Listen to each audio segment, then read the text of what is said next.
तंग करोगी जान जदी ऐसे, हम करेंगे प्यार बोलो कैसे।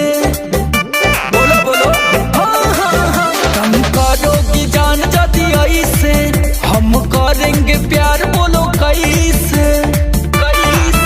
अब थोड़ा भी देर जन कीजिए कीजिए कीजिए। सुनो सुनो ये सैया जी, सीधे होठे पे चुमा लीजिए। सैया जी सीधे होठे पे चुमा लीजिए।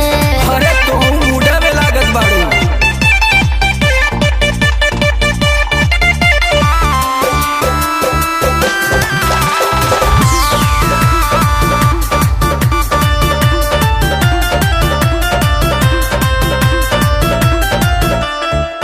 काहे करते हो लेट, होठ हुआ चॉकलेट खाके जल्दी खत्म कर दो। कोई देख लेगा जान, जरा रखो ध्यान, इके बारी तो बंद कर दो। हाँ, काहे करते हो लेट, होठ हुआ चॉकलेट खाके जल्दी खत्म कर दो। कोई देख लेगा जान, जरा रखो ध्यान, इके बारी तो बंद कर दो। प्यार करने में भाषण ना दीजिए दीजिए।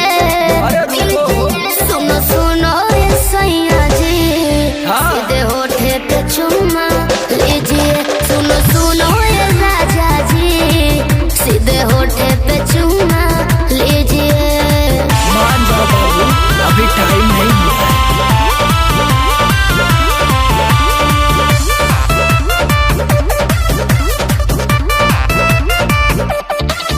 थोड़ा करो ना फील, सुनो सैया बर्दाश्त नहीं होता है अब।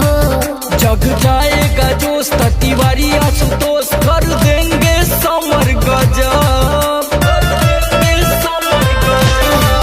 थोड़ा करो ना फील, सुनो सैया बर्दाश्त नहीं होता है अब। जग जाएगा जोश, तिवारी आशुतोष कर देंगे समर गजब। जो भी करना है जल्दी से कीजिए कीजिए। सुनो सुनो ये सैया जी, सीधे होठे पे चुमा।